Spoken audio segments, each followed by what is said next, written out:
लोगों के लिए 2024 में आने वाले वेरी इंपॉर्टेंट क्वेश्चन बताने वाला हूँ। ठीक है, तो आप लोगों को इस वीडियो में जितने भी, अगर आप लोगों ने बिल्कुल भी नहीं पढ़ी है, पूरे साल अगर उठा के भी नहीं देखी है और ओनली फॉर मेरा ये वीडियो देख के जाओगे तो आप 80 में से 50 नंबर से ऊपर ले आओगे, क्योंकि मैं इसमें आप लोगों को वेरी इंपॉर्टेंट क्वेश्चन बताने वाला हूँ जो 2024 के बोर्ड में आने वाले हैं। तो पहला क्वेश्चन जो अपने होगा वो कौन सा होगा? ग्लूकोज का विखंडन। आप लोगों ने पाचन तो पढ़ा होगा।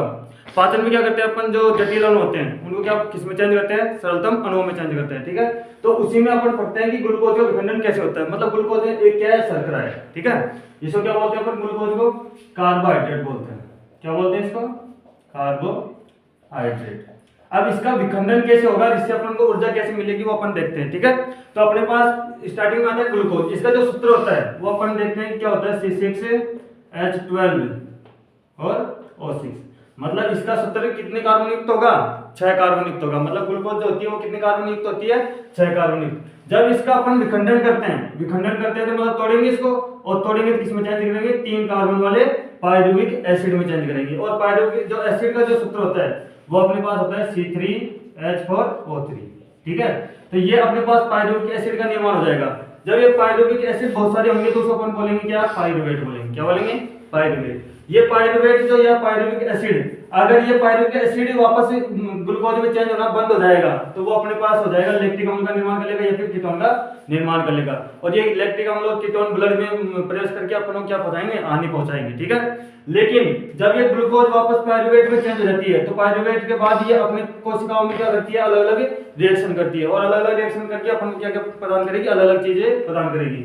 लेकिन उससे पहले अपन देखते हैं जो ग्लूकोज का विखंडन होता है, पायरुवेट में चेंज होता है, वो कहां पे होगा? अपनी कोशिका द्रव में होता है। आप लोगों ने कभी कोशिका की संरचना देखी हो तो ये कोशिका होती है, इसका केंद्र कहां पे होता है? बीचों बीच में होता है। ठीक है, और इस बीचों बीच में इसके बाद में जो भरा रहता है जो द्रव होता है उसको अपन बोलते हैं क्या? कोशिका द्रव। क्या बोलते हैं इसको? कोशिका द्रव बोलते हैं। ठीक है, ये कोशिका द्रव में अपने पास क्या होता है? ग्लूकोज का विखंडन होता है, और इसके अंदर पाया जाता है केंद्र, और केंद्र के अंदर क्या पाया जाएगा? केंद्र के द्रव पाया जाएगा। ठीक है, तो यहाँ पे जो पायरुवेट है इसका विखंडन करेंगे। पहला तो करेंगे अपन एक पथ होगा जिसमें अपन ऑक्सीजन की अनुपस्थिति देंगे, और कौन सी कोशिकाओं में करेंगे? यीस्ट में करेंगे। ठीक है, कि ये जो अपने पास यीस्ट होगी उसमें ऑक्सीजन की अनुपस्थिति होगी। और आप लोगों ने कभी सुना भी होगा कि जैसे अल्कोहल का निर्माण होता है या दारू का निर्माण होता है, तो दारू के निर्माण में जो सहायक जीव होता है वो कौन होता है? यीस्ट होता है। कौन होता है? यीस्ट होता है। इसमें क्या पाए जाते हैं? एंजाइम पाए जाते हैं। यीस्ट में बहुत सारे एंजाइम पाए जाते हैं। ये एंजाइम किसी भी पदार्थ को सड़ा गला के उसको क्या कर देते हैं? अल्कोहल में चेंज कर देते हैं। इसलिए अपन इसको क्या किसकी अनुपस्थिति में रखते हैं? हमेशा O2 की अनुपस्थिति में रखते हैं। जैसे यीस्ट कोशिकाओं में O2 की अनुपस्थिति होगी तो ये किसमें चेंज कर देगा? इसको एथेनॉल में चेंज कर देगा। और एथेनॉल का सूत्र क्या होता है? C2H5OH होता है। ठीक है, ये एथेनॉल का सूत्र होता है। मतलब इसको अपन क्या बोलते हैं? दारू बोलते हैं, अल्कोहल बोलते हैं। फिर ये क्या निकालेगा? CO2 निकालेगा, जो कितने कार्बन वाली होगी? 2 कार्बन वाली होगी। मतलब 2 CO2 के अणु निकलेंगे, और उसके साथ ही क्या निकलेगी? यहाँ से ऊर्जा निकलेगी। ठीक है, तो एक पथ में अपन ने देख लिया कि जो पायरुवेट होगा वो O2 की अनुपस्थिति में होगा, और O2 की अनुपस्थिति कहाँ पे होगी? यीस्ट में। और यीस्ट में जब O2 की अनुपस्थिति होगी तो किसमें चेंज हो जाएगा? एथेनॉल में चेंज हो जाएगा, और यहाँ से क्या निकल जाएगी? CO2 और ऊर्जा निकल जाएगी। ठीक है, अब जो अपने सेकंड आता है वो O2 का अभाव होगा। मतलब यहाँ पे उपस्थित तो होगी O2, लेकिन क्या होगी? बहुत ही कम मात्रा में होगी। और बहुत ही कम मात्रा में होगी तो वो कहाँ पे होगी? हमारी मांसपेशियों में होगी। कहाँ पे होगी? हमारी मांसपेशियों में। आप लोगों ने देखा होगा जैसे अपन दौड़ करते हैं, ठीक है, दौड़ करते हैं तो अपन थकान आ जाती है या फिर हाथ पैरों में दर्द होने लग जाता है, तो क्या होता है? यहाँ पे जो O2 की अभाव होगा, मतलब जैसे अपन दौड़ करेंगे तो O2 कमी आएगी, ऑक्सीजन कमी आएगी, और ऑक्सीजन कमी आएगी तो जो अपने पास ग्लूकोज होगा या पायरुवेट होगा वो किसमें चेंज होने लग जाएगा? लैक्टिक अम्ल में चेंज होने लग जाएगा। और लैक्टिक अम्ल में जैसे चेंज होएगा तो हमारी मांसपेशियों में किसका जमा हो जाएगा? लैक्टिक अम्ल का जमा हो जाएगा। ये लैक्टिक अम्ल में कितने कार्बन युक्त होता है? 3 कार्बन युक्त होता है, और उसके साथ क्या निकलेगी? यहाँ से ऊर्जा निकलेगी। ठीक है, ये अपने पास हो गया 2 पथ हो गए। अब तीसरा पथ देखते हैं कहाँ पे? हमारे माइटोकॉन्ड्रिया में, जो अपना मेन कार्य होता है। ठीक है, अगर ये माइटोकॉन्ड्रिया में पायरुवेट का पाचन नहीं होगा, पायरुवेट का अपघटन नहीं होगा, तो अपन को क्या नहीं मिलेगी? ऊर्जा नहीं मिलेगी। और ऊर्जा नहीं मिलेगी तो हमारी जो उपापचय क्रिया है वो संपूर्ण होगी क्या? नहीं होगी। ठीक है, तो यहाँ पे ऑक्सीजन की उपस्थिति होगी कहाँ पे, हमारे माइटोकॉन्ड्रिया में। मतलब ये जो क्रिया होगी वो कहाँ पे होगी, माइटोकॉन्ड्रिया में होगी। और उसके साथ ही अपने से यहाँ से निकलेगी CO2 और H2 निकलेगा, और क्या निकलेगी, ऊर्जा। ये जो ऊर्जा निकलती है वो हमेशा किसके रूप में निकलती है, एटीपी के रूप में निकलती है। ठीक है, ये एटीपी हमारे शरीर की क्या होती है, ऊर्जा मुद्रा होती है। मतलब हमारी जो कोशिका होती है उसी क्या होती है, ऊर्जा मुद्रा होती है। अब आप लोगों को एक वीडियो में इसका एटीपी का जो निर्माण होता है वो डिटेल से बताऊंगा। ठीक है, तो आगे अपन देखते हैं दूसरा क्वेश्चन। तो अब अपना दूसरा क्वेश्चन आता है क्या, तंबाकू का सेवन हमारे शरीर के लिए कैसे हानिकारक होता है। ठीक है, तो अपन जैसे तंबाकू खाते हैं या फिर तंबाकू पीते हैं, है ना, जैसे बीड़ी सिगरेट हुक्का होता है ना, और या फिर गुटखा वुटखा होता है, तो उनको खाने से अपन को क्या क्या हानिकारक प्रभाव पड़ सकते हैं वो अपन देखते हैं। ठीक है, तो अपन देखते हैं जो तंबाकू होती है वो सर्वप्रथम अपनी जीभ का क्या होती है, वो वेरी मतलब इंपॉर्टेंट क्या नुकसानदायक पदार्थ होती है। कैसे, जैसे अपन तंबाकू खाते हैं, गुटखा खाते हैं, वो गुटखा खाते हैं तो जो हमारी स्वाद कलिकाएं होती है या स्वाद तंत्रिकाएं होती है वो क्या हो जाती है, क्षतिग्रस्त हो जाती है, जिससे अपन को क्या होता है, स्वाद कम आने लग जाता है ना, और कम आने लग जाएगा तो अपन क्या है, वो भी एक नुकसान है। दूसरा अपन देखते हैं जो मुख होता है, मुख में क्या हो जाता है, उससे कैंसर हो जाता है। मतलब मुख कैंसर भी किसी कारण होगा, तंबाकू या गुटखे खाने से होगा। ठीक है, दूसरा अपन देखते हैं जो फेफड़ा होता है, फेफड़ा, उससे भी क्या हो सकता है, उसको नुकसान हो सकता है ना। जो फेफड़ा होगा उसमें क्या होगी, बीमारी होगी कौन सी, कैंसर वाली। ये कैंसर वाली बीमारी कैसे होती है, जैसे अपने पास श्वास नली होती है। ठीक है, ये श्वास नली में पाई जाती है सीलिया, मतलब छोटी छोटी संरचनाएं पाई जाती है, बाल समान संरचनाएं पाई जाती है। ये संरचनाएं क्या करती है, जैसे धूल के कण आएंगे या फिर किसी अपशिष्ट पदार्थ के कण आएंगे या फिर रोगाणु आएंगे तो उनको क्या करेगी, वो रोकेगी और रोक के बाहर निकाल देगी। लेकिन ये जब अपन सिगरेट पीते हैं या फिर हुक्का पीते हैं ना, तो उससे क्या करती है, ये सीलिया मर जाती है, मतलब सीलिया नष्ट हो जाती है। और सीलिया नष्ट हो जाएगी तो वो रोगाणु कहाँ पे चल जाएंगे, हमारे फेफड़े में चले जाएंगे, और हमारे फेफड़े में चले जाएंगे, जमा हो जाएंगे, और जमा हो जाएंगे तो किसका रूप धारण कर लेंगे, कैंसर का रूप धारण कर लेंगे। तो इस तरह हमारा जो फेफड़ा होगा उसमें भी किसी कौन सी बीमारी हो जाती है, कैंसर की बीमारी हो जाती है। दूसरा होता है अपने पास जो दिल होता है, मतलब जो हार्ट होता है, उसमें भी अपन को इससे क्या होता है, नुकसान होता है। कैसे, जैसे दिल का दौरा होता है या फिर स्ट्रोक होता है, तनाव होता है ना, तनाव भी क्या होता है, इसके कारण ही होता है। ठीक है, या फिर दिल का दौरा पड़ता है तो वो भी किसके कारण पड़ेगा, तंबाकू या गुटखा पानी खाने से होगा। ठीक है, तो तीसरा अपन देखते हैं तो यकृत होगा, तो यकृत को भी किससे नुकसान होगा, तंबाकू या गुटखा खाने से नुकसान होगा। अब जो नेक्स्ट क्वेश्चन आता है वो अपने पास आता है कि पादपों में उत्सर्जन। मतलब अपन ने पहला जो दूसरा क्वेश्चन पढ़ा था वो अपन ने पढ़ लिया कि तंबाकू के खाने से अपन को क्या क्या नुकसान हो सकते हैं। ठीक है, अब जो नेक्स्ट आता है वो अपने पास आता है पादपों में उत्सर्जन विधि। मतलब पादपों में जो उत्सर्जन होगा वो कौन कौन सी विधि द्वारा होगा। तो आप लोगों ने पहले देखा होगा कि जो पादपों में प्रकाश संश्लेषण होता है, प्रकाश संश्लेषण कैसे होगा, मतलब CO2 आएगी और जल आएगा और क्या आ जाएगा, H मतलब प्रकाश आ जाएगा। ठीक है, इनसे क्या बन जाएगा, यहाँ पे ग्लूकोज बन जाएगा C6H12O6। ठीक है, प्लस यहाँ से क्या निकलेगी, ऑक्सीजन निकलेगी, प्लस क्या निकलेगा, यहाँ से जल निकलेगा, प्लस ऊर्जा निकलेगी। निकलेगी नहीं निकलेगी, मतलब यहाँ से क्या निकल रही है, ऑक्सीजन निकल रही है, और ऑक्सीजन निकल रही है तो मतलब उसका उत्सर्जन हो रहा है, और उत्सर्जन हो रहा है तो वो भी क्या है, एक तरह का अपशिष्ट पदार्थ है। किसके लिए, पादपों के लिए। लेकिन हमारे लिए थोड़ा है, हमारे लिए क्या है, ये लाभदायक पदार्थ है। तो पादपों का उत्सर्जन जो विधि होगी उसमें पहली कौन सी आ जाएगी, यहाँ पे प्रकाश संश्लेषण आ जाएगी, जो किसका उत्सर्जन करेगी, ऑक्सीजन का उत्सर्जन करेगी। दूसरा आता है वाष्पोत्सर्जन। वाष्पोत्सर्जन उसको बोलते हैं, जैसे पत्तियां होती है ना, तो पत्तियां प्रकाश संश्लेषण के दौरान जल को लेगी और जल को वाष्प के रूप में उत्सर्जित कर देगी। मतलब जितना काम आएगा उतना ले लेगी, और उसके अलावा जितना भी पत्तियों में अतिरिक्त जल बचेगा उसको क्या कर देगी, उत्सर्जित कर देगी, और उत्सर्जित कर देगी तो उसी क्रिया क्या बोलेंगे अपन, वाष्पोत्सर्जन बोलेंगे। मतलब वाष्प के रूप में उत्सर्जन किसका, जल का, उसी को क्या कहेंगे, वाष्पोत्सर्जन कहेंगे। तो यहाँ पे देखो अपन ने जो प्रकाश संश्लेषण देखा था उसमें H2 निकल रहा है कि नहीं निकल रहा है, और ये H2 निकल रहा है, तो ये H2 किसके रूप में निकलेगा, वाष्प के रूप में निकलेगा, उसी को अपन कहेंगे वाष्पोत्सर्जन कहेंगे। ठीक है, मतलब एक तो हो गया O2 का उत्सर्जन, एक हो गया जल का उत्सर्जन, मतलब दोनों क्या करते हैं, उसमें अपशिष्ट पदार्थ है उनका उत्सर्जन कर दिया। अब तीसरा आता है पत्तियों द्वारा, मतलब कई मृत कोशिकाएं होती है। ठीक है, वो मृत कोशिकाएं क्या होती है, अपशिष्ट के रूप में उपस्थित होती है। जैसे पत्तियां होती है, हरी पत्तियों क्या होती है, क्लोरोफिल युक्त होती है जो भोजन का निर्माण करती है, लेकिन वो पत्तियां धीरे धीरे क्या हो जाती है, पीली पड़ जाती है, लाल पड़ जाती है, या फिर सूख जाती है, और सूख जाएगी तो वो क्या हो जाएगी, अपशिष्ट का रूप धारण कर लेगी, और अपशिष्ट का रूप धारण कर लेगी तो वो झड़ जाएगी, और झड़ जाएगी तो पादपों द्वारा वो नेक्स्ट विधि हो जाएगी कौन सी, पत्तियों द्वारा अपशिष्ट पदार्थों का उत्सर्जन। ठीक है, और नेक्स्ट आता है वो आता है मृदा में। मतलब मृदा में अनेक चीजें होती हैं। ठीक है, उन अनेक चीजों को ग्रहण भी करेगा और वापस उत्सर्जित भी करेगा, कौन, प्लांट्स। ठीक है, जो नेक्स्ट आता है कोशिका में उपस्थित कोशिका रिक्तिका। मतलब अनेक जो अपशिष्ट पदार्थ होंगे, मतलब बहुत सारे अपशिष्ट पदार्थ होते हैं जो पादपों में कोशिकीय रिक्तिका में उपस्थित होते हैं, और कोशिकीय रिक्तिका में उपस्थित होने के बाद वो क्या चले जाते हैं, पादप से बाहर चले जाते हैं, ठीक है। वो भी क्या हो जाता है, एक तरह से उत्सर्जन हो जाता है। और जो लास्ट होता है वेरी इंपॉर्टेंट जो विधि होती है वो कौन सी होती है, पुराना जाइलम, मतलब जो गोंद होता है, आप लोगों ने कभी बबूल के पौधे में देखी होगी, पीपल के पौधे में देखी होगी, गोंद निकलती है, ठीक है। वो गोंद क्या होती है, खाने का अपने लिए तो खाने का होता है, लेकिन उनके लिए क्या होता है, अपशिष्ट पदार्थ होता है। यह अपशिष्ट पदार्थ क्या होता है, जो पुरानी जाइलम होता है उसमें उपस्थित होता है, और उसमें उपस्थित रहेगा तो गोंद रेजिंग क्या हो जाएगा, बाहर। अपने पास जो अंडा होता है ना, जो फीमेल होती है उसमें प्रत्येक माह एक अंडा या फिर दो अंडे का क्या होता है, निर्माण होता है। तो अगर उस अंडों का क्या नहीं होगा, निस्तन नहीं होगा, तो उसका क्या होगा फिर, है ना। तो अपन देखेंगे कि पहले अपने पास जो लैंगिक जनन आता है, तो लैंगिक जनन अपन उसको बोलते हैं जिसमें दो जीव आपस में मिलकर नए जीव का क्या करते हैं, निर्माण करते हैं, उसी का कहेंगे अपन लैंगिक जनन कहेंगे। तो दो जीव कौन होंगे, एक तो नर होगा और एक क्या होगी, मादा होगी, ठीक है। जो नर होगा उससे नर लैंगिक कोशिका निकलेगी, नर लैंगिक कोशिका, और जो मादा होगा उस मादा से क्या निकलेगी, मादा लैंगिक कोशिका। जो अपने पास नर लैंगिक कोशिका होती है उसको तो अपन बोलते हैं क्या, शुक्राणु, क्या बोलते हैं, शुक्राणु। और जो लैंगिक कोशिका होती है, लैंगिक कोशिका को लैंगिक कोशिका, उसको अपन बोलते हैं क्या, युग्मक, क्या बोलते हैं, युग्मक। तो ये युग्मक कितने प्रकार के होते हैं, दो प्रकार के, नर युग्मक और मादा युग्मक। जो नर युग्मक होगा वो नर में पाया जाएगा और मादा युग्मक होगा वो मादा में पाया जाएगा। मतलब नर लैंगिक कोशिका को अपन लेंगे नर युग्मक और मादा लैंगिक कोशिका कहेंगे अपन मादा युग्मक। मतलब मादा में पाई जाने वाली लैंगिक कोशिका उसको अपन क्या कहेंगे, मादा युग्मक, जो अपने पास क्या होता है, अंडाणु होता है, ठीक है। जब ये शुक्राणु और अंडाणु आपस में मिलते हैं तो एक मिश्रण क्रिया होती है। मतलब अपन ने स्टार्टिंग में लिया क्या, नर युग्मक, क्या लिया, नर युग्मक, और यहाँ पे क्या लिया, मादा युग्मक लिया, ठीक है। जो नर युग्मक होता है वो तो होता है क्या, शुक्राणु, और मादा युग्मक होता है वो क्या होता है, अंडाणु होता है, ठीक है।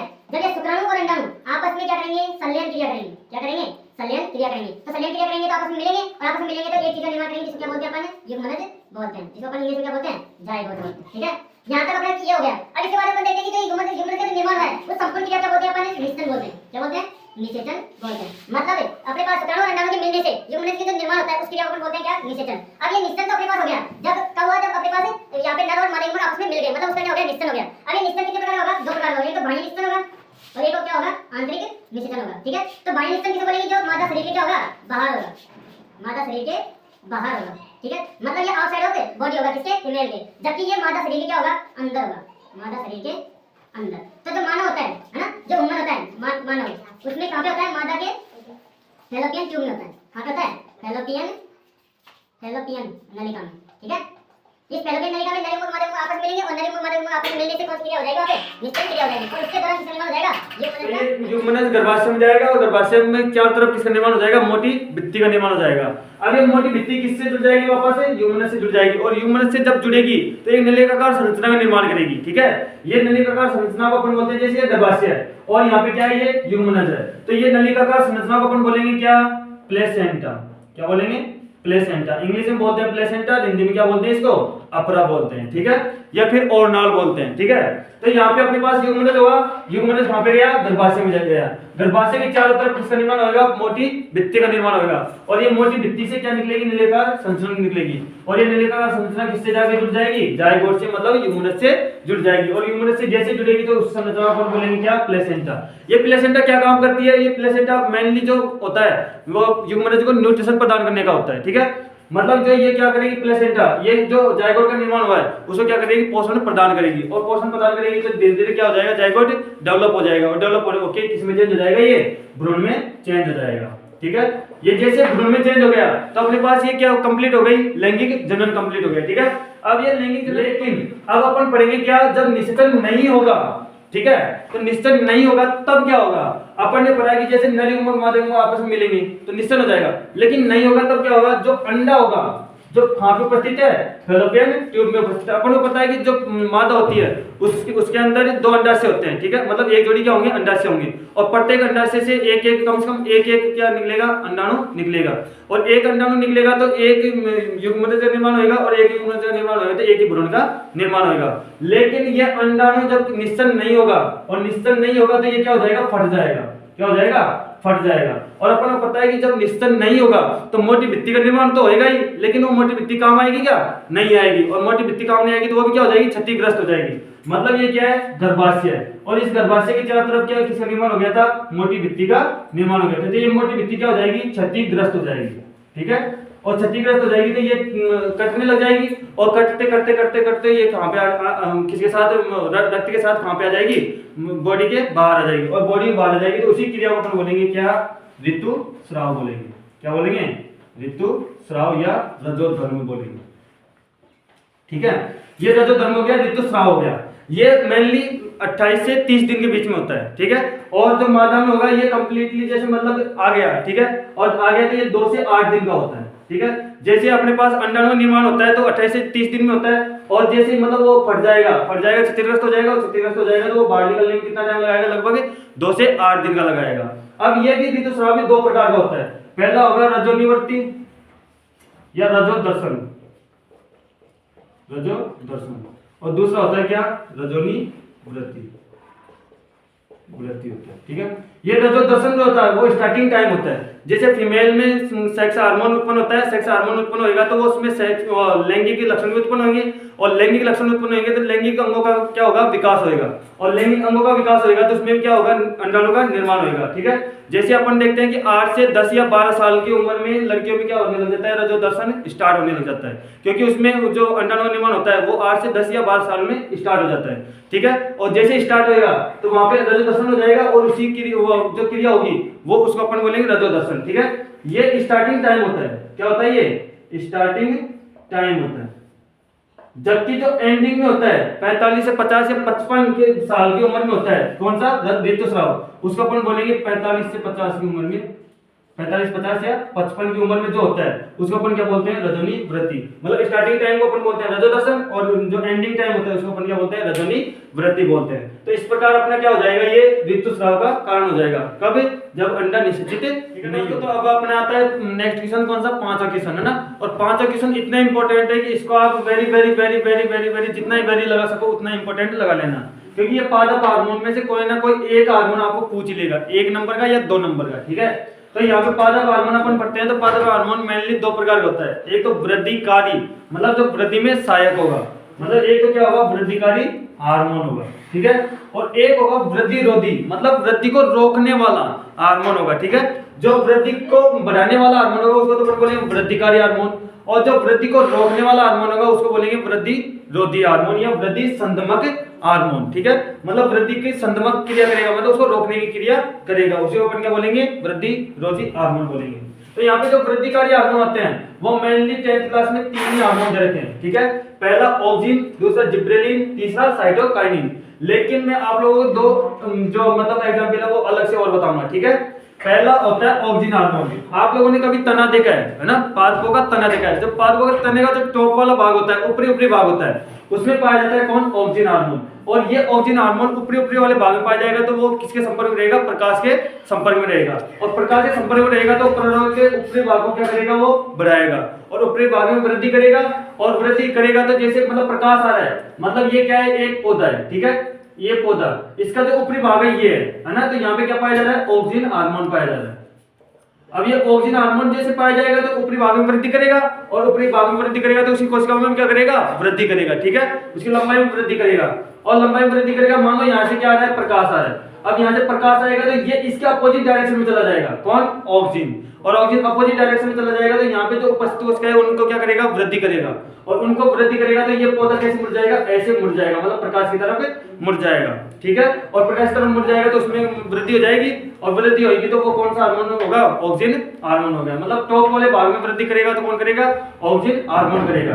अब ये ऑक्सिन हार्मोन वृद्धि करती है टॉप वाले भाग में, लेकिन जो बाकी बचा भाग है उसमें कौन वृद्धि करेगा, तो उसमें वृद्धि करने वाला हार्मोन होता है कौन सा, जिब्रेलिन हार्मोन। मतलब टॉप वाले भाग को छोड़कर जो तने में वृद्धि करता है वो कौन सा हार्मोन करता है, जिब्रेलिन हार्मोन करता है। ठीक है, अगला आता है साइटोकाइनिन हार्मोन। ये साइटो मतलब तो कोशिका, काइनिन मतलब विभाजन होना। ठीक है, तो कोशिकाओं का जो विभाजन करेगा, मतलब ये क्या करेगा, कोशिकाओं का विभाजन करेगा। ठीक है, और कोशिकाओं का विभाजन करेगा तो कोशिकाओं में वृद्धि करेगा, और कोशिकाओं में वृद्धि करेगा तो कौन सा हार्मोन कहलाएगा, साइटोकाइनिन हार्मोन कहलाएगा। ये फल व बीज, मतलब जो फल होते हैं और बीज होते हैं उनमें मेनली पाया जाता है ये। ठीक है ना, और मेनली उसमें पाया जाएगा तो फल और बीज का जो आकार होगा उसमें क्या करेगा, ये कंट्रोल करेगा या फिर उसको बढ़ाएगा, कम करेगा। ठीक है, जिसमें जितना ज्यादा होगा उसका आकार उतना ही बड़ा होगा, और जिसमें जितना कम होगा उसका आकार क्या होगा, उतना ही कम होगा।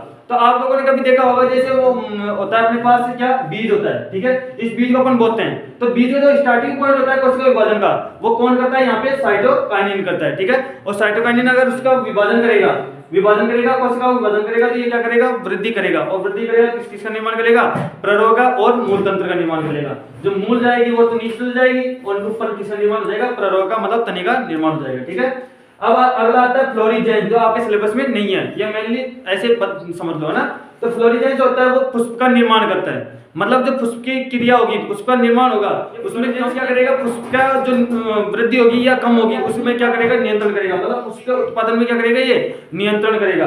अगर जिसमें जितना ज्यादा फ्लोरीजेंस उत्पन्न होगा उसमें उतना ही क्या होगा, पुष्प आएगा। और जिसमें जितना कम है फ्लोरीजेंस होगा उसमें उतना ही कम क्या होगा, पुष्प धारण होगा, ठीक है। अब आता है ट्राउमेटिन, ये क्या है अपने पास, ट्राउमेटिन, ठीक है, ट्राउमेटिन। ये ट्राउमेटिन क्या करेगा, जो जैसे अपन देखते हैं कि अपन किसी पादप को खरवाड़े से काटते हैं और खरवाड़े से काटेंगे तो उसमें क्या आ जाता है, घाव आ जाता है, और घाव आ जाएगा तो उसको भरने का काम कौन करेगा, ट्राउमेटिन करेगा। ये तो अपने हो गए वृद्धिकारी हार्मोन, मतलब वृद्धि के सहायक हार्मोन, ठीक है। लेकिन वृद्धि को रोकने वाला हार्मोन कौन होगा, जो अपने पास होगा एब्सिसिक एसिड, मतलब ABA, इसको अपन बोलते हैं एब्सिसिक अम्ल बोलते हैं, ठीक है। ये एब्सिसिक अम्ल क्या करेगा, जो अपने पास पादप होगा उसकी वृद्धि को क्या कर देगा, रोक देगा। और वृद्धि को रोक देगा तो उनकी पत्तियां क्या हो जाएंगी, मुरझा जाएगी, और पत्तियां मुरझा जाएगी तो उसकी वृद्धि में क्या हो जाएगा, संक्रमण हो जाएगा, मतलब रुक जाएगी, ठीक है। अब इसके बाद में एक और हार्मोन होता है, ठीक है, जो फलों में मेनली पाया जाता है, उसको अपन बोलते हैं क्या, एसिटिलीन, एसिटिलीन या एथिलीन, ठीक है। ये एथिलीन और एसिटिलीन जो होता है, ये एसिटिलीन तो क्या होता है, कृत्रिम हार्मोन होता है, और जो एथिलीन होता है वो क्या होता है, प्राकृतिक हार्मोन होता है। इसकी सहायता से फल क्या होता है, पकते हैं, ठीक है। जो फल होंगे वो क्या होंगे, पकेंगे, फल का पकना।